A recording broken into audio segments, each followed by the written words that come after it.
The Intergalactic Peace Station floated in deep space, a massive hub where different alien species gathered for diplomacy, trade, and learning. It was a place where humans had recently earned a seat among the great civilizations of the galaxy. Among the crowd of diplomats, traders, and curious travelers, Jake Carter, a human soldier, stood near the refreshment table, sipping a strange but sweet blue drink. He was here as part of a diplomatic exchange program, learning about alien customs and representing Earth. Nearby, a tall, insect-like alien known as a Excelforian observed him. The Excelforians were an advanced species, known for their intelligence and strict culture. They rarely showed emotions, but this one, a diplomat named Xylac, seemed oddly fixated on Jake.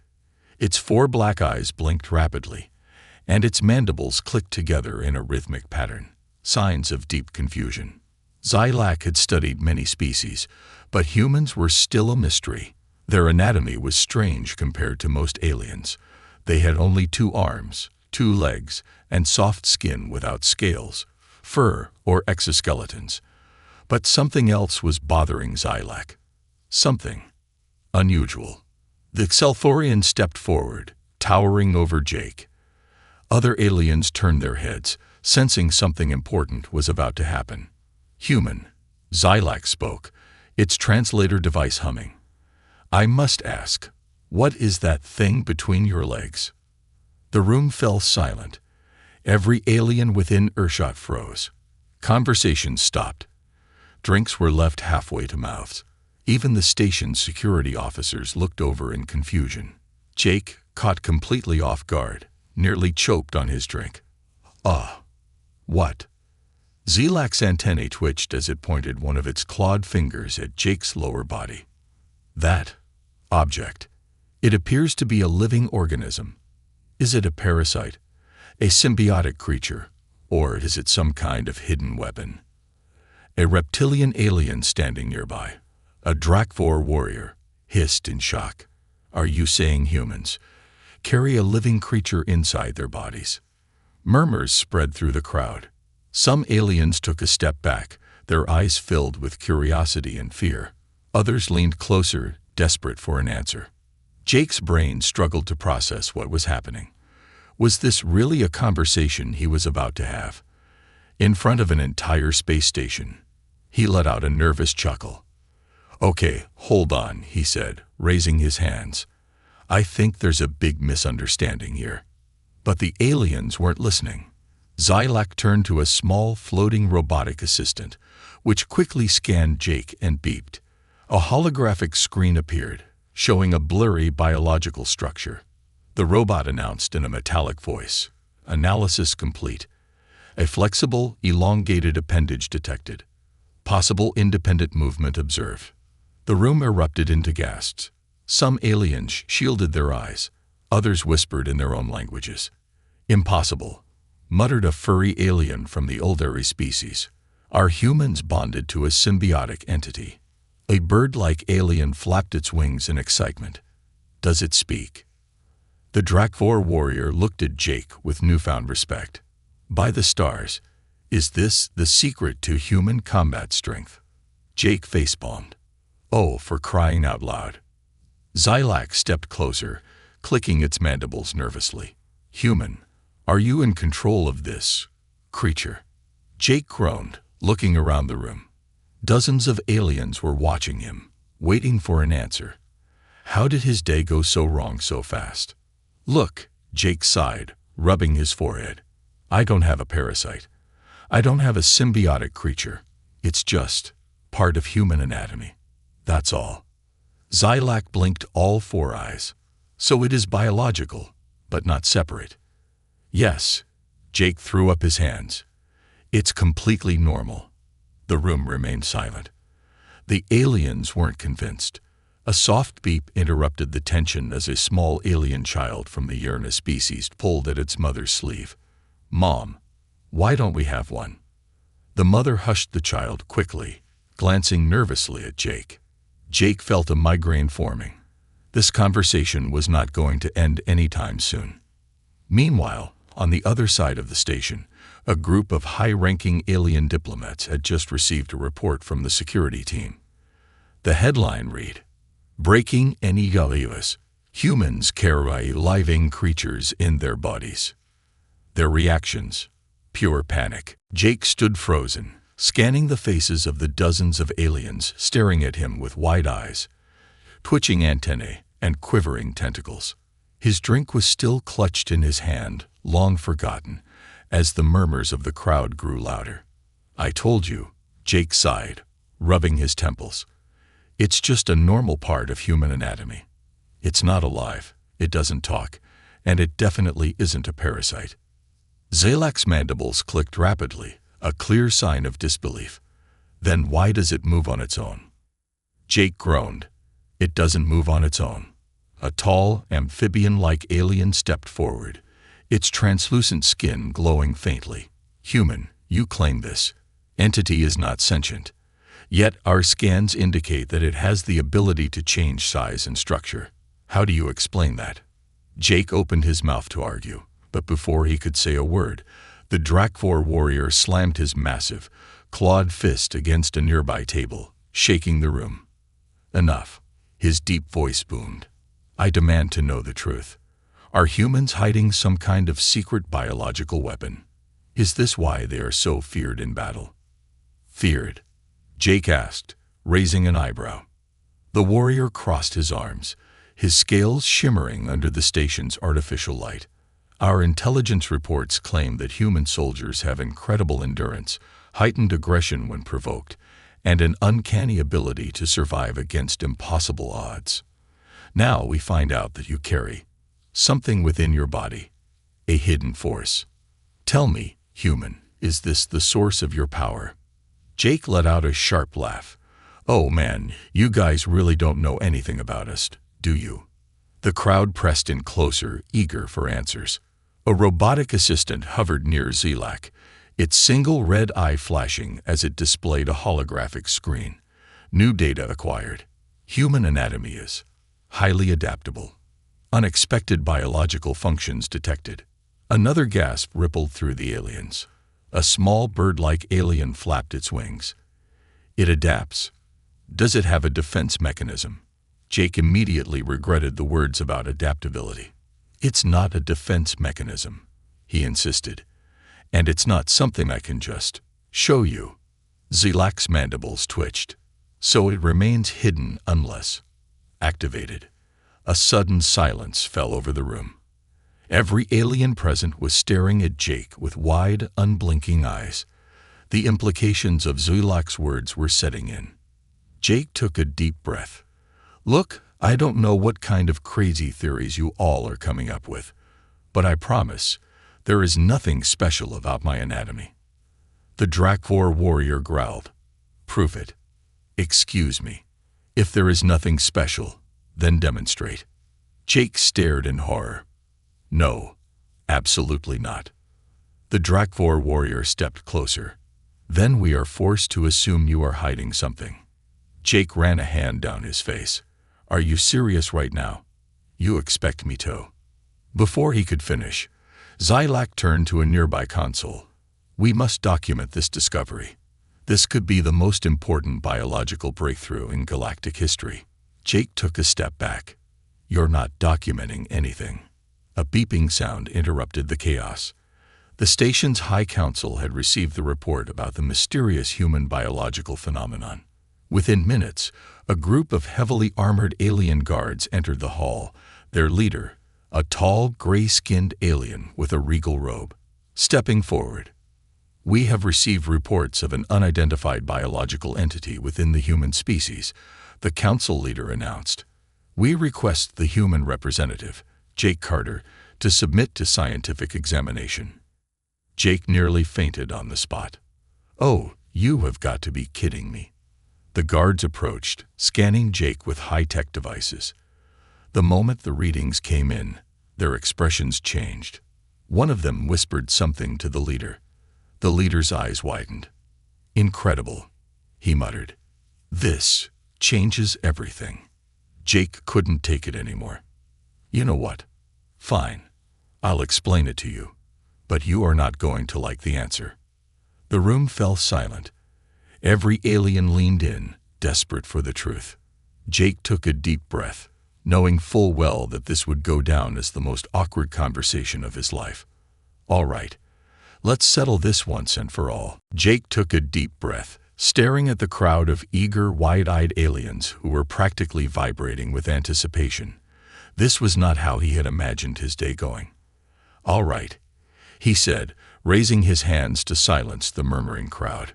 "You all need to calm down. You're making a big deal out of nothing." Zilak's mandibles twitched. "How can we calm down, human, when we have just uncovered a galactic anomaly within your species?" Jake groaned.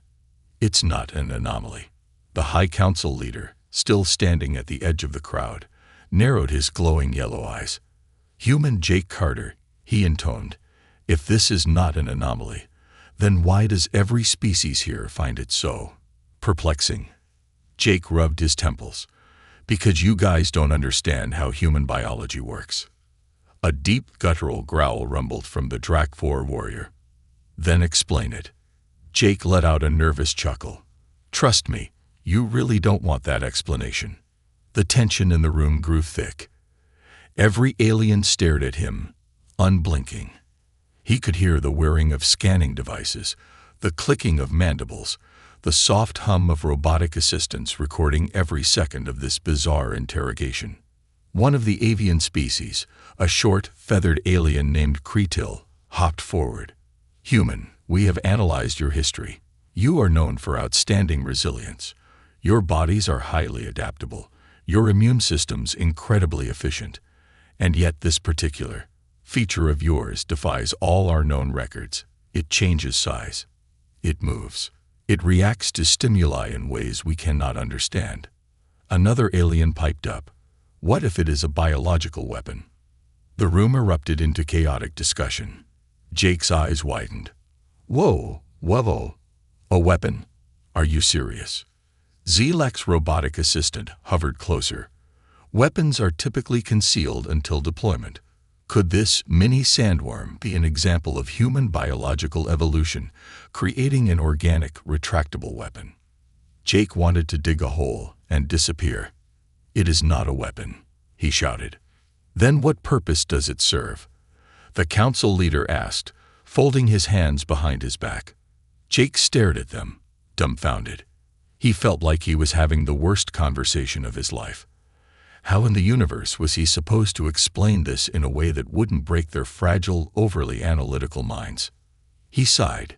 "It's reproductive anatomy." Silence. Complete, utter silence. Even the robotic assistant, which wasn't even programmed to feel emotions, froze in midair. The Drak-4 warrior frowned. "Reproductive anatomy." Zilak tilted his head. "Explain." Jake sighed again, realizing there was no way out of this. "Look, humans reproduce differently than most species. It's a biological function. Not a weapon. Not a parasite. Just a natural part of our species." Zilak processed this information for a moment before speaking. "So you are saying that it is used exclusively for reproduction?" Jake coughed. Mostly, yeah." The robotic assistant's red eye blinked. "Mostly." Jake's soul nearly left his body. "Okay, I am not explaining that part," he said quickly. The council leader stepped forward. "If it is biological and non-threatening, then why does it exhibit properties of adaptability and size variation?" Jake turned red. Look, it just does, okay. It's a response to stimuli." Kretil tilted his head. "Stimuli?" Jake was going to die right here, right now. Zilak leaned in closer. "Then, the reaction we observed earlier was an accident," Jake snapped. "And we are not discussing it." The tension in the room was unbearable. Some of the aliens exchanged confused glances, while others scribbled notes furiously, as if they had just uncovered the greatest secret in the galaxy. Finally, the High Council leader straightened. "Very well. If this is a biological function, then perhaps it is not an anomaly after all." Jake exhaled in relief. Yes. Thank you. Now, can we please? However, the leader interrupted. This still raises questions about human physiology and potential evolutionary advantages. We require more information. Jake choked on air. What do you mean, more information? Zelak's robotic assistant beeped. Data collection is incomplete. Further research is required to fully understand human biological adaptation. Jake took a step back. Nope. I am not signing up to be some kind of science experiment. The Drakvor warrior smirked. Then there is only one alternative. Jake frowned. What alternative? The warrior leaned in, his glowing eyes flashing. You must prove your biological superiority in combat. Jake froze. You want me to believe?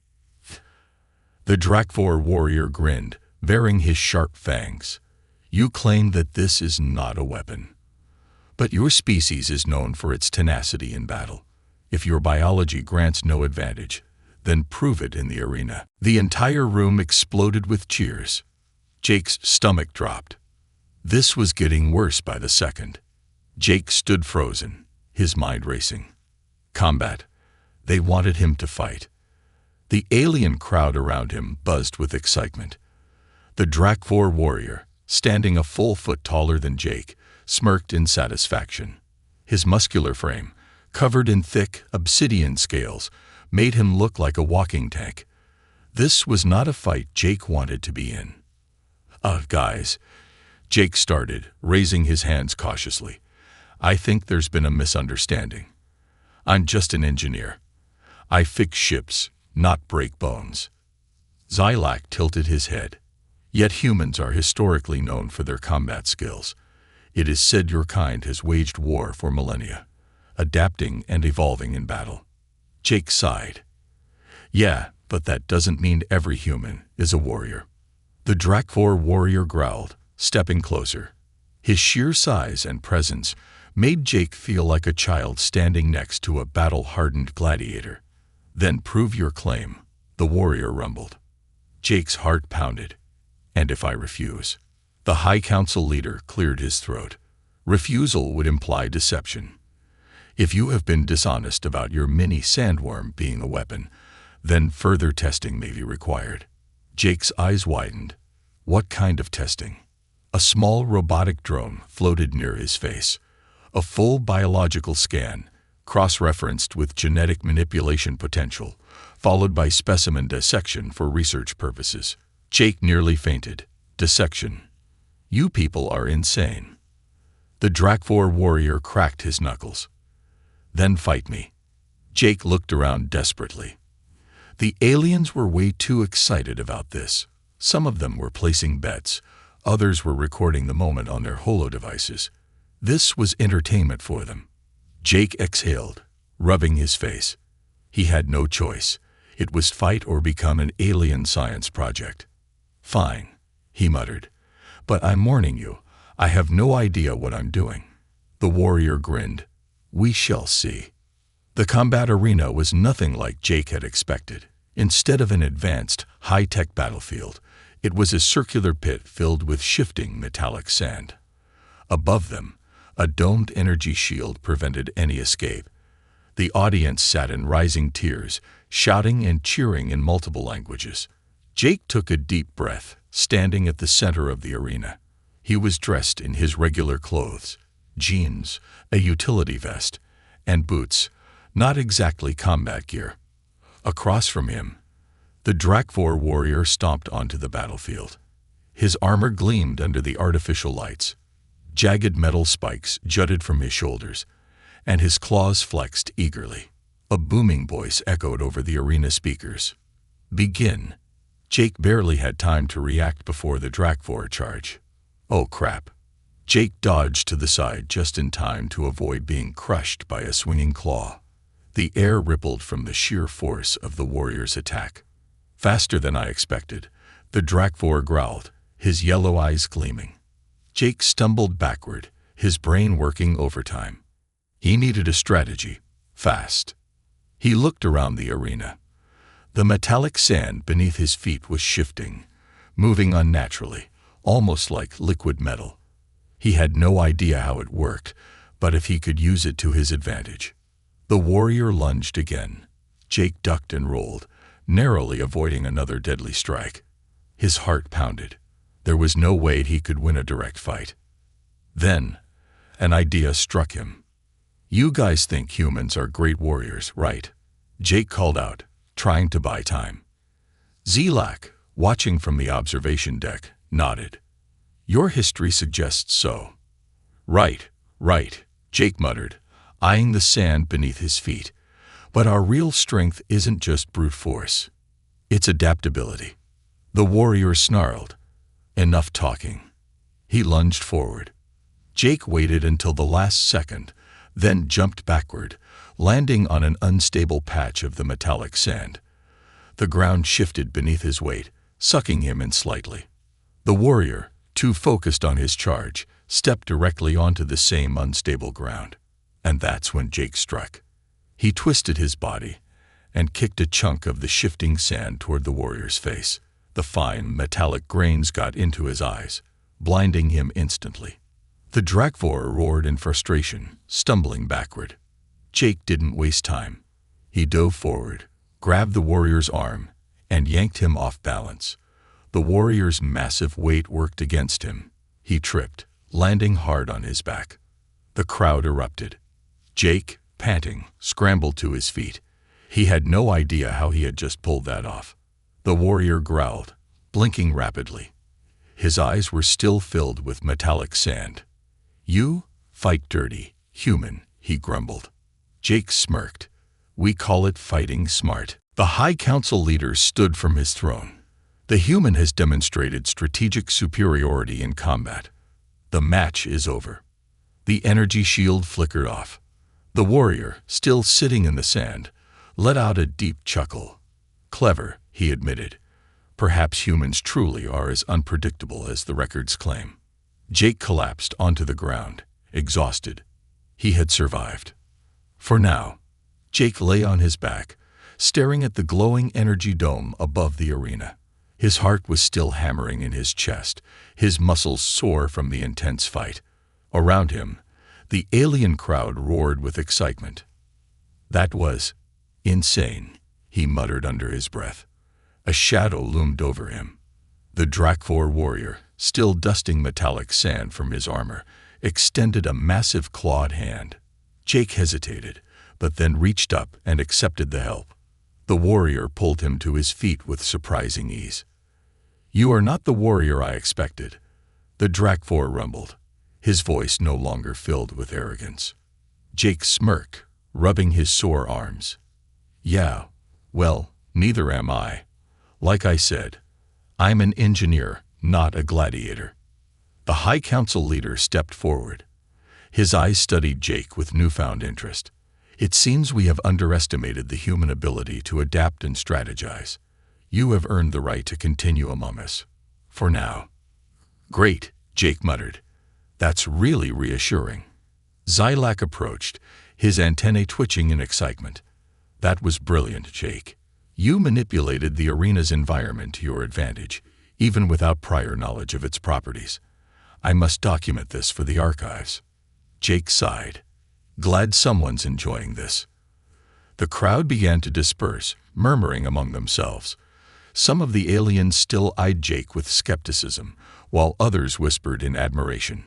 He could already feel the shift in perception. Before, they had seen him as an oddity, an unknown variable. Now, he was something more. The warrior crossed his arms. "Your skill in combat is unorthodox, but effective. Perhaps humans are not as weak as they appear." Jake rolled his eyes. "Gee, thanks. That's really boosting my confidence." The High Council leader cleared his throat. "Now that you have proven yourself, we must return to our initial concern." Jake frowned. "Which is?" The leader's gaze dropped toward Jake's lower body. "Oh no, not this again." Zelak, ever the scientist, adjusted his datapad. "Yes, we must still confirm the nature of your mini sandworm." Jake groaned. "For the last time, it's not a weapon." The leader's expression remained neutral. That is yet to be determined. Jake threw his hands up in frustration. I literally just fought for my life. Wasn't that enough proof that humans don't rely on whatever you think that is? The High Council exchanged glances. Then a new alien stepped forward. She was tall and slender, her iridescent skin shifting in color like liquid silver. Unlike the others, her expression held neither skepticism nor amusement, only curiosity. I am Captain Vela, she introduced herself, and I believe there is a way to settle this debate once and for all. Jake hesitated. He didn't like where this was going. What exactly do you have in mind? Vela's glowing eyes studied him. A test of biological function. Jake stiffened. At what now? Zilak perked up. A brilliant idea. If we cannot determine whether it is a weapon through combat, then we must analyze its potential in other ways. Jake took a step back. Whoa. Hold on. I did not sign up for alien experimentation. Vela tilted her head. You wish to remain among us, do you not? Jake swallowed hard. He didn't like this. Not one bit. That depends, he said carefully. What exactly does this test involve? Zilak tapped rapidly on his datapad. Simple. We analyze human biological compatibility with other species. We test reaction responses, physiological endurance, and most importantly, he paused dramatically, reproductive viability. Jake's eyes nearly popped out of his head. Excuse me. The warrior grunted. That seems excessive. Vela nodded. Perhaps, but if human physiology is to be fully understood, we must explore all possibilities. Jake shook his head violently. Nope. No way. Not happening. Zilak pouted. But for science. Jake threw his hands in the air. Science can take a break. The High Council leader exhaled. Very well. If the human refuses, we must find another way to verify his claims. Jake let out a relieved sigh. Thank you. Instead, the leader continued, we shall issue a challenge of intellect. Jake groaned again. Why do you guys keep throwing challenges at me? Zilak beamed. Because it is fascinating. A human navigating the complexities of an alien society, proving themselves through wit and skill. This is historic. Jake muttered under his breath. I hate being historic. Vela stepped closer. Your next test will not be one of strength, but of intelligence. You will be placed in a simulated scenario, one that will test your ability to solve complex alien problems using only human knowledge. Jake frowned. Okay, that actually sounds more reasonable than the last test. Zilak clapped his hands. Excellent. Then let us begin. Before Jake could protest, the floor beneath him shifted. A sudden pulse of energy surrounded him, and the next thing he knew, he was somewhere else. The arena was gone. The aliens were gone. Instead, Jake found himself standing in a vast, futuristic city, towering skyscrapers glowing with neon blue light. Strange ships zipped through the sky, and mechanical constructs patrolled the streets.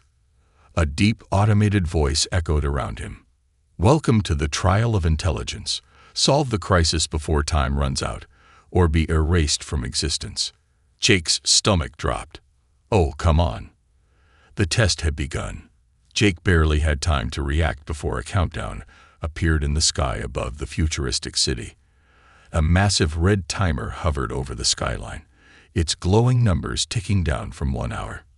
Solve the crisis before time runs out, or be erased from existence. Jake's heart pounded. No pressure, huh? The city was eerily quiet. No people, no aliens, just the hum of neon lights and the occasional flicker of malfunctioning street signs. Skyscrapers stretched endlessly in every direction, making it impossible to tell where the city began or ended.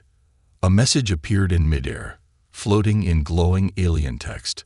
A second later, it translated into English. Crisis. Power grid failure imminent. Catastrophic overload detected. City collapse in 60 minutes. Jake exhaled. Great. So I have to fix a power grid. In an alien city, with no tools, no instructions, and no idea how their technology works. Fantastic. He took a deep breath and forced himself to focus. Panic wouldn't help. All right, he muttered. Step 1. Gather information. His eyes scanned the surroundings. There were no visible terminals, no obvious control panels. But then he spotted something. A small hovering drone, blinking with yellow warning lights. Jake waved at it. Hey, you got a tech manual or something? The drone buzzed, scanning him with a thin red laser. Then, a new message flashed before his eyes. Unauthorized organic detected. Limited access granted. A holographic map appeared, displaying the city's power grid layout. Jake squinted. Okay, looks like the main energy source is in the central tower. He traced the glowing lines. But something's wrong here. Energy is being pulled into a secondary conduit. Why? The drone beeped. Error. Data corruption. Override required. Jake groaned. Yeah, of course. He jogged toward the central tower, passing by abandoned vehicles and flickering streetlights. The silence was unnerving. It felt like the city had been alive once. But now, it was just a ghost town. As he reached the massive doors of the tower, another message popped up. Security override required. Biometric access needed. Jake frowned. Biometric. As in, alien fingerprints. He glanced at his hands. Well, that's a problem. Before he could think of a workaround, a mechanical whirring sound filled the air. Jake turned sharply. Down the street, 3 robotic sentries emerged from the shadows, their glowing red eyes locking onto him. Unauthorized organic detected. Prepare for elimination. Jake sighed. Yeah, of course this is happening. The robots charge. Jake spun around, bolting for cover. He ducked behind a collapsed transport vehicle, just as a plasma blast scorched the pavement beside him. Okay, think, he muttered. How do I deal with 3 killer robots when I don't even have a weapon?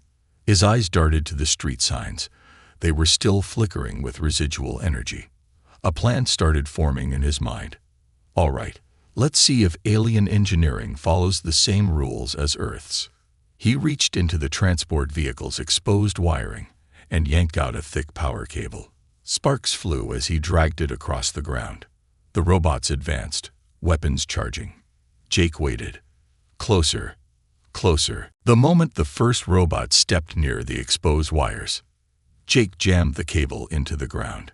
A surge of electricity arced through the air, sending a massive energy spike through the pavement. The robots froze, their circuits overloading in a burst of sparks and smoke. 2 collapsed instantly. The third one twitched, its systems glitching. Jake didn't wait. He lunged forward, grabbed a loose metal rod, and swung it like a baseball bat. Crack! The final robot crumpled to the ground.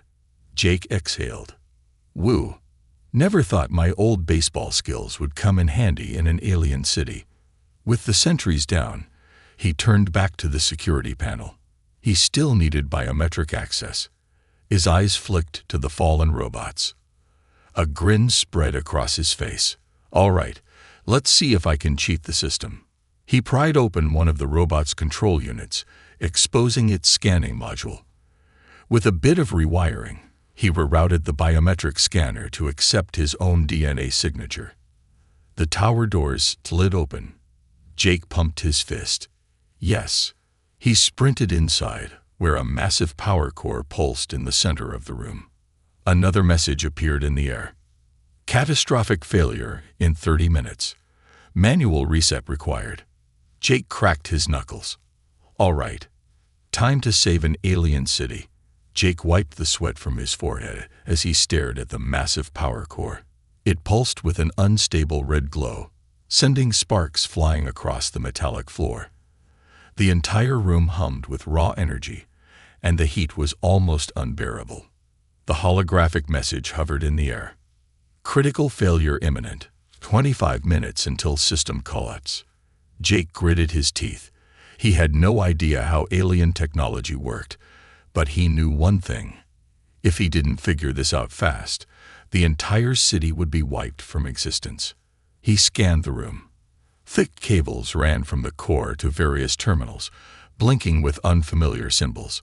Some screens flashed red warnings, while others were completely dark.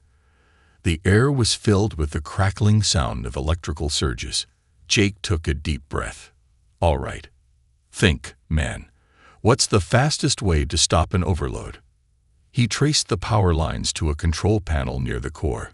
Unlike the other terminals, this one was still active, displaying an alien interface. The text on the screen flickered, then translated into English. Emergency protocol. System stabilization or manual override required. Jake frowned.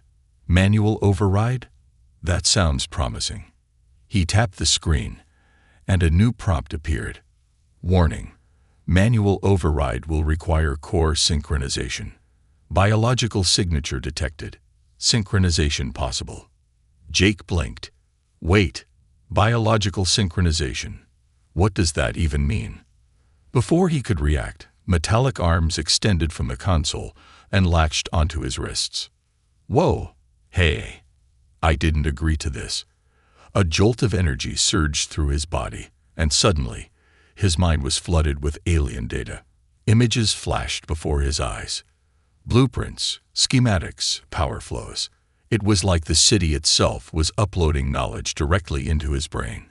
He could see the entire grid, every wire, every circuit, every backup system.